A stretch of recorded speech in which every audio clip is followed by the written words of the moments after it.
अब देखते हैं 7वां क्वेश्चन। कोई तंबू एक बेलन के आकार का है जिस पर एक शंकु अध्यारोपित है। डियर स्टूडेंट, अध्यारोपित का या अध्यारोपण का मतलब होता है कि जो भाग एक दूसरे को टच कर रहा है ना, वहाँ पे दोनों चीज़ें बराबर है।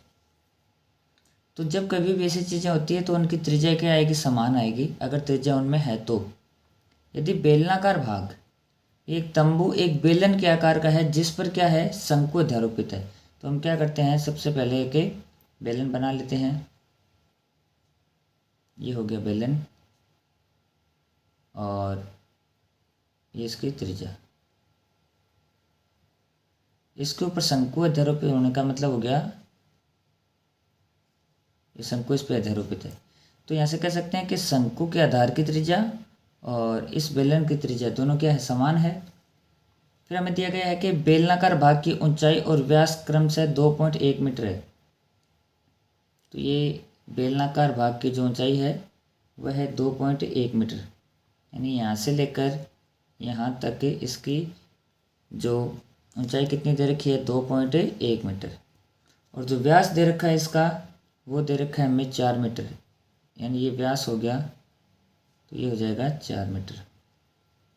आगे शंकु की तिर्यक ऊंचाई 2.8 मीटर है। ये होती है तिर्यक की ऊंचाई और ये होती है सीधी ऊंचाई, इसे कहते हैं एच, सीधी ऊंचाई, और ये तिरछी ऊंचाई को कहते हैं एल। एल का मान कितना दे रखा है हमें, 2.8 मीटर, तो ये एल का मान है 2.8 मीटर। उसके बाद में, तो इस तंबू को बनाने में प्रयुक्त कैनवास का क्षेत्रफल ज्ञात कीजिए। यानी इसमें कैनवास कह सकते हैं हम, जो पर्दा कितना लगा हुआ है वो तंबू है ना, तिरपाल कह सकते हैं कैनवास को। तो इस तंबू को बनाने में प्रयुक्त कैनवास का क्षेत्रफल ज्ञात कीजिए, साथ ही 500 रुपये प्रति मीटर स्क्वायर की दर से इसमें प्रयुक्त कैनवास की लागत ज्ञात कीजिए। और इसमें दिया गया है कि जो तंबू का जो आधार यानी ये है ना, इसमें कैनवास से नहीं ढका जाता है। तो स्टूडेंट्स, इसमें कपड़ा कहाँ लगेगा, इसके पृष्ठीय क्षेत्रफल पर ही लगेगा। पूरा का पूरा जो ये तंबू है ना, इसके पृष्ठीय क्षेत्रफल पर ही क्या लगेगा, कैनवास लगेगा। कैनवास यानी क्या होता है, त्रिपाल होता है। तो हमें इस पूरी आकृति का क्या निकालना पड़ेगा, पृष्ठीय क्षेत्रफल ज्ञात करना पड़ेगा। ये जो बेलनाकार भाग है इसका पृष्ठीय क्षेत्रफल तो क्या हो जाएगा, बेलन का वक्र पृष्ठ। और जो शंकु है ना, इसका ये जो घुमाव भाग है ऊपर वाला, इसे हम कहते हैं तिर्यक पृष्ठ, तिर्यक पृष्ठ। तो ये जो तिर्यक पृष्ठ है इसका हमें क्या निकालना पड़ेगा, क्षेत्रफल निकालना पड़ेगा, और साथ में इस बेलन के वक्र पृष्ठ का क्षेत्रफल एड करना पड़ेगा। तो हमारे पास वो आ जाएगा कि इस तंबू को बनाने के लिए कितना कैनवास प्रयुक्त हुआ है। तो इस शंकु का जो तिर्यक पृष्ठ होता है वो होता है πr_l, और l का मान हमें दिया हुआ है। ठीक है, तो सबसे पहले शंकु का व्यास और इस बेलन का व्यास दोनों क्या है, समान है। तो हम लिख लेंगे कि शंकु का व्यास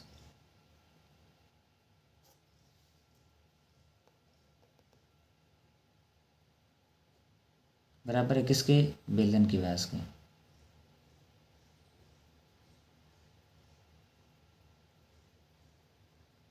शंकु का व्यास और बेलन का व्यास कितना दे रखा है, 4 मीटर दे रखा है हमें। तो अब इससे क्या आ जाएगी, त्रिज्या आ जाएगी, और हम जानते हैं व्यास को क्या कहते हैं, 2r कहते हैं। तो यानी किसका मान है, 2r का। इससे त्रिज्या आ जाएगी कितनी, 4/2 यानी 2 मीटर। तो शंकु की और इसकी बेलन की त्रिज्या कितनी है, 2 मीटर आ गई। उसके बाद बेलन की ऊंचाई दे रखी है, बेलन की ऊंचाई वो हमें दे रखी है 2.1 मीटर,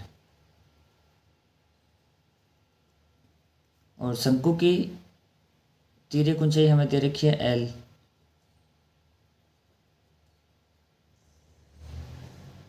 शंकु की तिर्यक ऊंचाई जिसे हम क्या कहते हैं, l कहते हैं, वो कितनी है, 2.8 मीटर।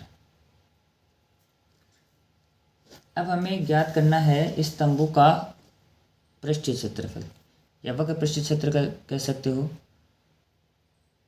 तंबू का पृष्ठीय क्षेत्रफल,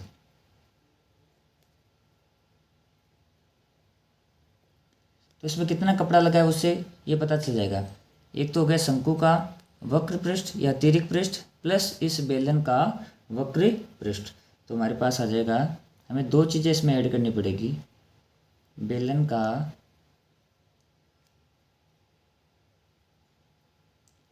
वक्र पृष्ठीय क्षेत्रफल प्लस शंकु का तिर्यक पृष्ठ या वक्र पृष्ठ, शंकु का तिर्यक पृष्ठीय क्षेत्रफल। तो इसमें हमें दो चीज़ें जोड़नी पड़ेगी, एक तो बेलन का वक्र पृष्ठीय क्षेत्रफल और दूसरा शंकु का तिर्यक पृष्ठीय क्षेत्रफल। अब देखो जो बेलन है उसका वक्र पृष्ठ क्या होता है 2πr, r दोनों के समान है तो यहाँ पे 2πrh आ जाएगा, प्लस शंकु का तिर्यक पृष्ठीय क्षेत्रफल होता है πrl। तो स्टूडेंट्स हमने क्या किया है कि यहाँ पे त्रिज्या दोनों के समान रखी है, क्योंकि ये एक दूसरे के ऊपर क्या है अध्यारोपित है ना, इसका मतलब शंकु की और इस बेलन की दोनों की त्रिज्या क्या होगी, समान होगी। अब यहाँ से जो कॉमन आ रहा है उसको कॉमन ले लेंगे। देखो पाई आर इसमें से कॉमन आ रहा है तो ये पाई आर हमने कॉमन लिया, यहाँ क्या बचा 2h प्लस एल, एल यानी तिर्यक ऊंचाई। तो पाई का मान होता है 22/7 गुणा आर का मान कितना है 2, आर होगी इसकी त्रिज्या कितनी है 2, 2h यानी ऊंचाई का 2 गुना। तो ऊंचाई कितनी है, ये है 2 से गुणा कर देंगे ऊंचाई को, ऊंचाई है 2.1, एच हमें दे रखी है बेलन की ऊंचाई 2.1, तो 2h का मतलब है 2 गुणा h प्लस एल, एल है तिर्यक ऊंचाई तो दे रखी है हमें 2.8। बस अब इसको सरल करना है, 22/7 गुणा 2, इनको गुणा किया तो आगे 4.2 प्लस 2.8, तो ये हमारे पास आ जाएगा 22/7 गुणा 2 गुणा 7। इनको जोड़ेंगे तो क्या आ जाएगा 7 आ जाएगा, 7 से 7 कैंसिल, तो आ जाएगा 44 मीटर स्क्वायर।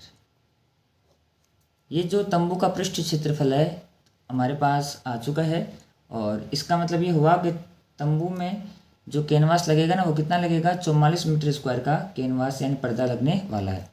अब हमें स्पष्ट रूप से दिया गया है कि 500 रुपये प्रति मीटर स्क्वायर की दर से, प्रति मीटर स्क्वायर का मतलब होता है कि 1 मीटर स्क्वायर का जो खर्चा है ना कैनवास का वो कितना है 500 रुपये। तो 1 मीटर स्क्वायर कैनवास की लागत, 1 मीटर स्क्वायर कैनवास की लागत कितनी दे रखी है हमें 500 रुपये दे रखी है, जबकि हमारे पास कैनवास कितना है 44 मीटर स्क्वायर। तो 44 मीटर स्क्वायर कैनवास की लागत, तो क्या करेंगे 500 को गुणा कर देंगे 44 से, तो ये आ जाएगा 22,000 रुपये।